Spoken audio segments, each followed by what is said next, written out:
it's a love-hate relationship. It frustrates us because all we want to do is sell product. And it seems like these big corporations like eBay and Amazon sometimes just get in our way and they make it difficult on us, right? And we think, boy, this is common sense. There's a reason why Amazon and eBay do the things they do.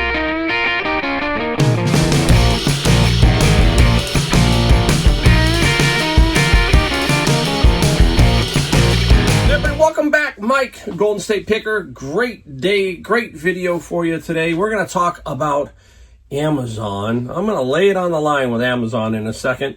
I'm going to show you about 10 items that I basically sold and a couple of cool items that maybe you look for that I found. Nothing spectacular, but again, you got to take the good days with the bad. And right now, because my father-in-law passed away, Joshua got married, it has been absolutely insane for 3 weeks. I mean, just really insane. I spent 50 minutes in traffic today because they shut down one lane of traffic to go get some books. Got there to get books, and I forgot to do some checking. I usually watch the news in the morning, and I didn't pay attention too much to the Amazon issue with their AWS problems. So I couldn't scan any books because I couldn't connect to Amazon. So I wasted all that time and have to go back and do that. We're going to talk about Amazon in a second, but that was my morning. That's the start to my Monday because I'm doing this video out of sequence of the way I normally do it because I wanted to talk about Amazon in a second. So we'll get into that in a sec. But anyhow, Joshua did get married. So that is the happy thing about the weekend. He finally did, and it was very nice, simple wedding, but very, very nice. I'll put a picture up here. You will see Pau and Joshua, and the blonde is my daughter Rachel, and the gentleman in the Coast Guard uniform, that is the Coastie Picker Adam, my son-in-law, who has been killing it with his reselling back in North Carolina. So when I get back there, it's going to be a lot of fun. Going to have to kick it up because I got to keep up with him. He's more hustle than me, and I thought I could hustle. So we'll see how that works out. We're going to have a lot of fun when we get back there and start doing more of that. So I'm very happy. Pau and Josh are off on their honeymoon, and I've got a house still full of people, and then I'm off to Hawaii. I mean, you can see it just wild. So my eBay slacks a little bit, so not the end of the world. Sometimes that happens. So let's get right into the main title today of Amazon. As I just said, I'm very frustrated with Amazon. Today was like the topper, and that's why I said, I'm going to finally do a video and just talk about Amazon overall because so many people are curious about what I'm doing, how I'm doing with it, all of that. And like I said, I actually drove today 50 minutes and got to my book source, and I got a network connection error. So let me if you are having that problem. It looks like it has come back. I've been testing some books in the house and see if it's working. It seems to be. But that was just like, an accumulation of what's been going on with Amazon. And it is not the same anymore. So let's get right into it. So, Amazon is the behemoth of everything, pretty much. But in order to start selling on Amazon, you have to start somewhere. And back in the day, it was mostly books. A lot of these older Amazon sellers, 10, 12, 15 years ago, were grandfathered into a lot of things, okay? There wasn't nearly the restrictions to get onto Amazon. So the number one thing now with Amazon, it's not easy just to become a seller on Amazon. You have to jump through more hoops to get on to sell. So that's one thing that you got to remember. Back even 6 years ago when I was doing it, 7 years ago, boom, I was up and running pretty quickly. It was pretty safe, pretty simple, that kind of thing. But now you have a video interview, a bunch of other things. You need all your proper documentation, and one little thing can screw it up. Eventually, if you do $10,000 or more a month, you're going to need insurance. So there's a lot of little things that go on with that. So keep that in mind. So that makes it really difficult, okay? Next, you got a lot of people out there who are selling you programs to get on Amazon, all that kind of stuff. Some of them, I guess, are okay. I don't know. I don't sell that. I don't try to sell you anything from here. I try to basically give you what my knowledge is, and it is pretty simple if you're in it. There are ways to get inventory. I think that's the biggest key, is how do you get the inventory and get it into Amazon easier, and so forth and so on. But a lot of these programs and these courses and so forth, do you need them? Not really. You don't. It's all over YouTube. You get a lot from me. You get a lot from everybody else. But remember, a lot of those gurus were back in the day, and they were ungated in many, many things. So it makes it sound good, but I'm not knocking anybody. Don't get me wrong. I'm just trying to give you my take, my information. So from that standpoint, when you see that, it's programmed to make you feel like, yes, you can. And you can do anything, because you hear me talk about it here. You can. But it's just not as easy as it was even 1, 2, 3, 4, 5 years back. That's the question, right?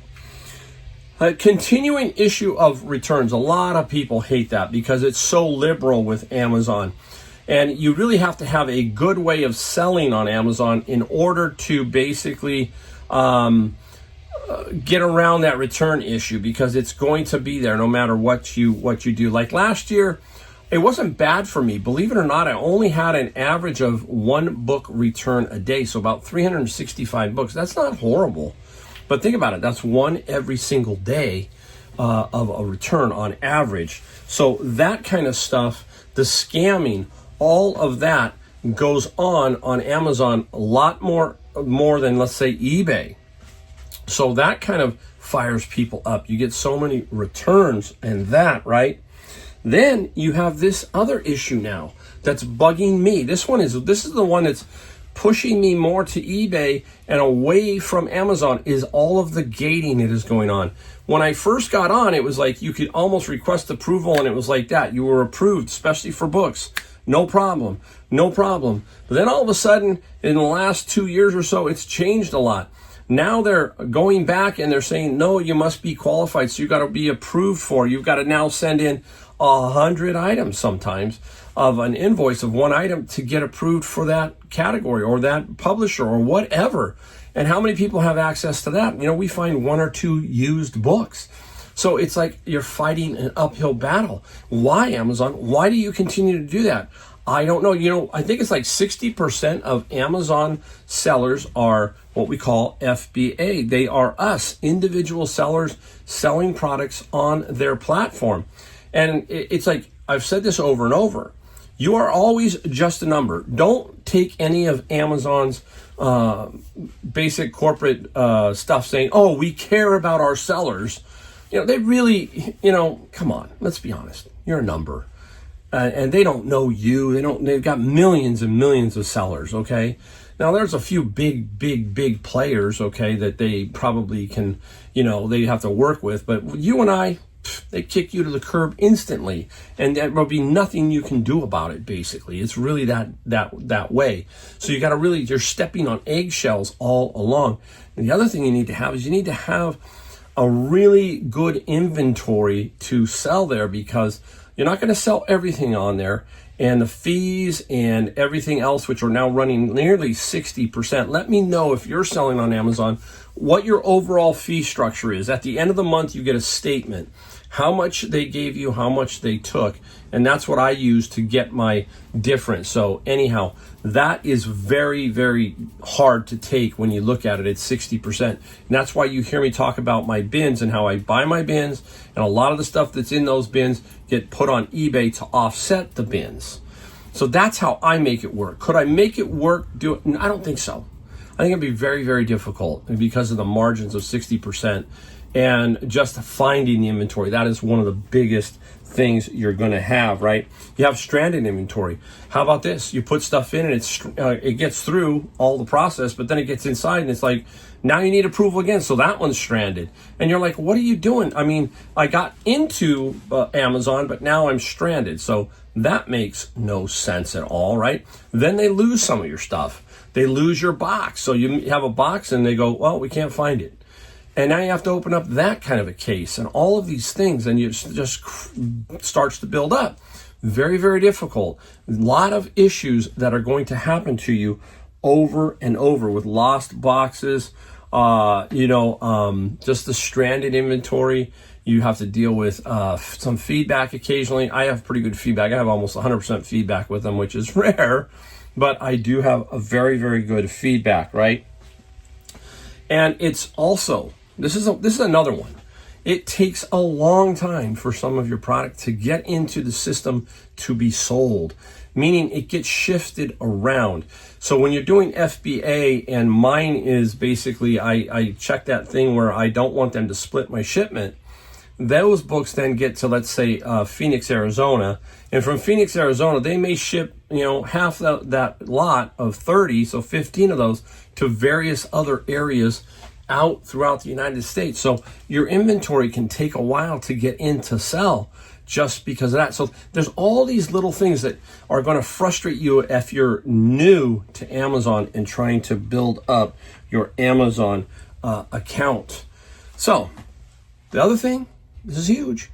You get virtually zero customer support or any help from anybody. They have the forums, but the forums to me is like you get one answer here, one answer there, you get a canned answer here. If you ever have to try and call them, that's another issue. You just don't seem to get the correct answer. You may get 75% of it right and 25% of it wrong. So I try to just stay away from that. Again, the way I do it is different than others, and the way they do it, different than me. The only way, and this is the honest truth, that I make this work is how I buy my inventory. And I think that's almost everybody on Amazon. You have to have a solid source for your inventory. If you don't, you're going to basically really, really struggle. That's my opinion on that. And it's not easy. So I don't want to fool you. I don't want to take you down. I just want to say, hey, Amazon, what in the world are you doing to sellers? I mean, if you go into the forums on there, you're seeing a lot of people. I get a lot of emails. I get a lot of comments that people are dropping from selling on Amazon and just going over to eBay. And that's what's happening to me. I used to be really exclusively a lot. I'd say 75% on Amazon, 25% on eBay. I'll bet you now it's more like 40% on Amazon and 60% on eBay, or 50-50. That's changed a lot. What's that say? That means that Amazon is not getting my fees. eBay is getting my fees. So very interesting. See how it's going to play out. Like I said, I've always told you that I don't know how long I'll be on Amazon in the long term to make it as a, as part of my overall income. Okay. I'll still probably be there, but it's not going to be like it was. And that's the honest truth. This year is a classic example of that. All right. Wow. Big intro there, but I had to get that off my chest today. Just was really, really bugging me. And love-hate relationships with eBay, but a really hard love-hate relationship right now with Amazon, with all the issues that I see going on over there. If you have issues with Amazon, put a comment down below and let me know. All right, let's get into, I want to show you a couple of things that to look for. When I'm doing my bin of books, I'm actually hoping for some cool eBay stuff. It's not like I'm just always wanting Amazon. And I got two of these, and these were really nice. They were in a box, so they didn't get really damaged. They were dropped in a small, like, banker's box. And this one here is Empires of the Ancient Near East by the Folio Society. Brand new. They have never been read. You can tell when your book's never been read. Very, very nice little folio. This is going to get about $100 to $125. You know what I like about these? Look at this. The box, they do a little nipped corner, which is nice, so the corners don't get damaged. Very nice, clean little box set. So look for box sets, that kind of stuff. They do well. Here's another one. So this person must have had two. This is called the Incas, Empires of Early Latin America. Nice little 3-volume set there. Beautiful book set. This one also is going to get about 100. So I only got two because with the wedding and everything, I went down and only did two. And those are, let's call it 200. So these two right here basically pay for the bins, right? And that's what I'm talking about. Now the rest of the books are pure profit on Amazon. And that's the way I think, that's the only way I think I can make it happen with them. All right. Always look for car manual stuff. This one here is how many people remember the Mazda RX-7 rotary engine? Remember that? So here's a 1979 through 1985. Hard to believe they made that for 6 years, but they did. Nice little manual, sells for about $20. Not a lot of money, but we will get about 20 on that one. Now, I found this in my bin of books, and this is basically these. You look at it and you go, oh, it's super cool. Walt Disney Fantasia's masterpiece, right? It's a VHS and some CDs for the music and a little litho thing and a certificate of authenticity. They just don't sell really well. Sealed, they will sell. If this was sealed, I probably would sell this. I'm not going to sell this. I don't think I'm going to get much money for it. Maybe 10, 12 bucks. So I probably won't. I might just keep this back east, and if I have a VHS player, maybe play it once. I don't know. Haven't decided yet. But so you see this stuff at garage sales. I saw one garage sale that had like every one, and I just, they wanted too much money, and they're just not going to sell. So it's tough on these sometimes. All right, now I got this at Savers today. Since the books didn't work, I had to drop off some books at the UPS store, and I said, well, I'll go into Savers for a few minutes. So I went in, and this is what I saw. Trekking the National Parks. And I've sold this game before, so I know it. And it's sealed brand new. It was $4.99, okay? But what's interesting and why I wanted to talk about it was there's a Goodwill sticker. See it? There's a Goodwill sticker on this. This game got to 2 thrift stores and basically sold twice. Sold once at, it got to Goodwill, right? So somebody bought it and then they donated it to Goodwill. And then at Goodwill, somebody bought it and for a friend or whoever, and it never got open. It got all the way to Savers and it's not open. And now I'm going to sell it on eBay for about $29. That's what I'm hopefully to get.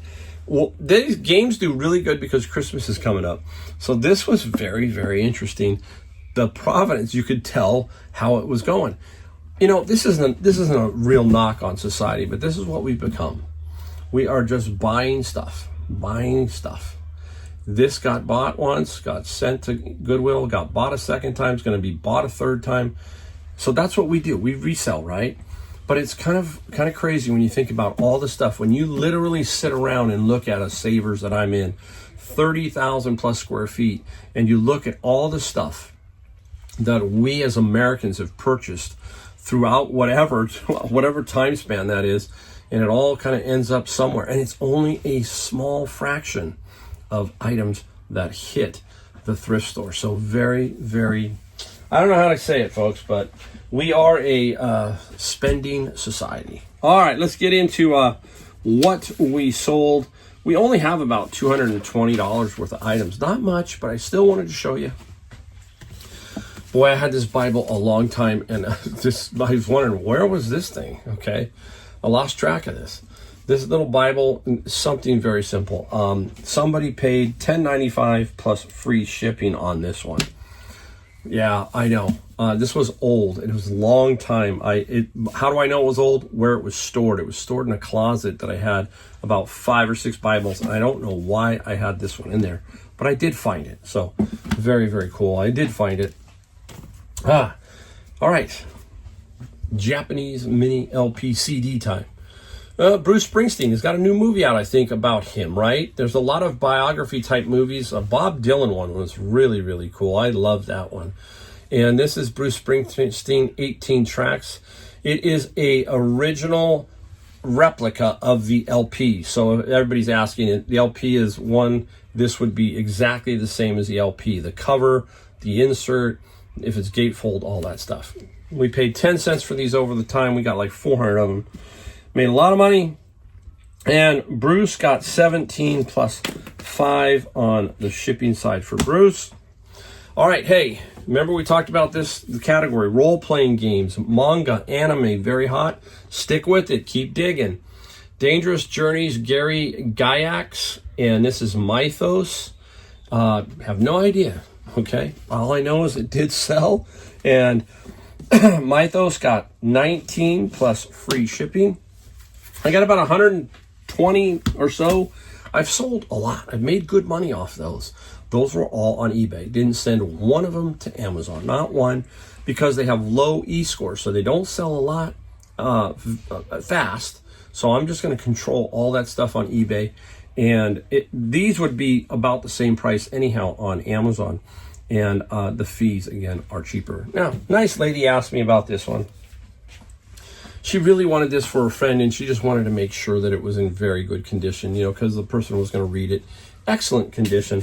This is a International Collectors Library. I don't collect these or build lots with these. Some of the key titles I will try to flip if I can make a few bucks, that kind of thing. Gone with the Wind got 16 plus free shipping. I love showing you these type of videos. Believe it or not, these are, because this is what's out there at the $20 level, those kind of things. And they will flip and they will add up. Even though this was a below standard day for me, I average about $440 a day in general across the 365 days. This here is almost like $225. Remember what I told you? Try to get 100, then get 200 a day, then get 300 and build that way.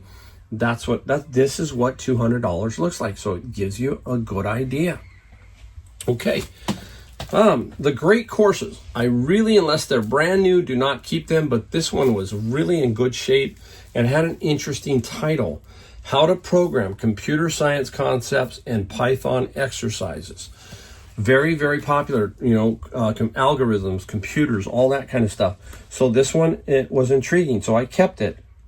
I got 20 plus free on the shipping, so I did good on that one. I'm happy. That's a cool one for me. I got 1, 2. I'm going to keep those 2 for last. Here we go. Let's get right into some more books. We talked about Amazon again and what we're not doing there. We're not giving them the books like this. This is Data Models and Decisions. A lot of them I blocked, but in pushing them over onto eBay and making good money, and they sell well for me. I undercut and I make sure that I move these. So this one sold for $25 plus free on the shipping side.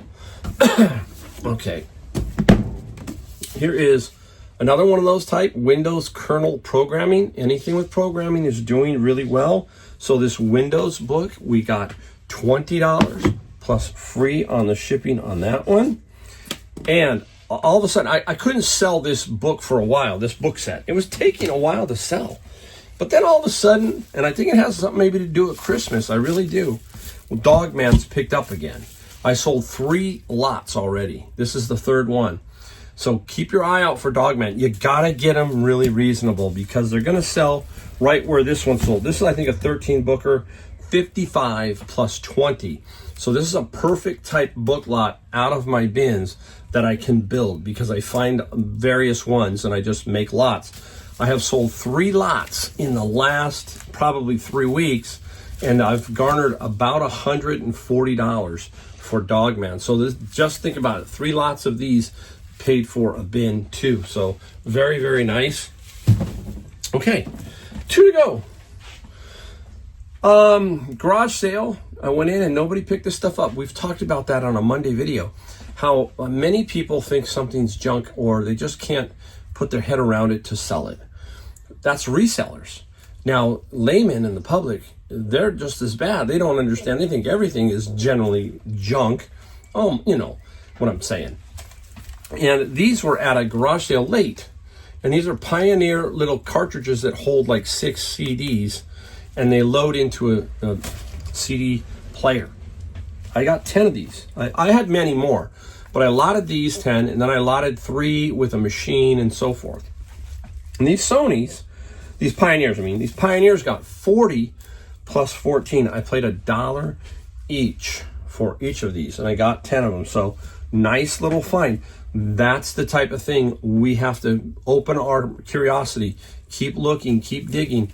That's how you're going to have slow days where you don't make a lot of money, and you're going to hit on something like this. So very, very nice. Now, this other one is too heavy. I'm not even going to lift it up. I'm just going to put a picture up of it. Super cool. It had one issue. I think it didn't rewind or something. And it took a while to sell. If it was complete and working, I could have gotten some decent money, but I still sold it. A Sony tape deck, $100, and I got $50 for shipping. There's another tip. Don't be afraid to put the shipping at what it's going to be. I'm telling you right now, the cubics are getting more and more expensive. So these items here are always going to be right around $50 no matter what, unless you want to do calculated where you can box it and then do it that way. Some of these I do, some of these I don't. So people ask, do I do calculated? I do calculated on big book lots, some electronics, some very specific things where I already have the box and I want to get the box.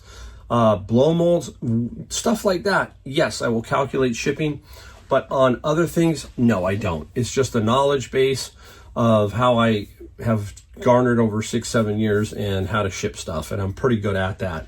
It just takes time. All right, there you go.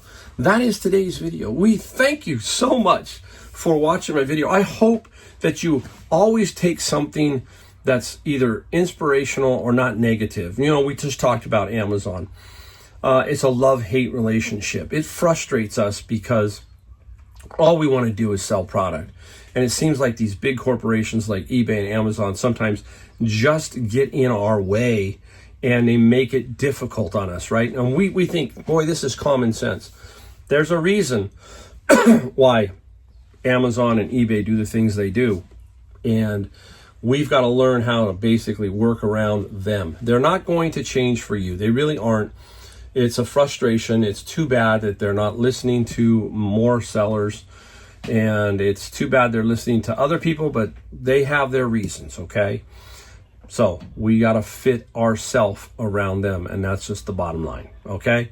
All right, thanks again for watching. Please hit that subscribe, the like, and the bell notification. I'll see you in the next video.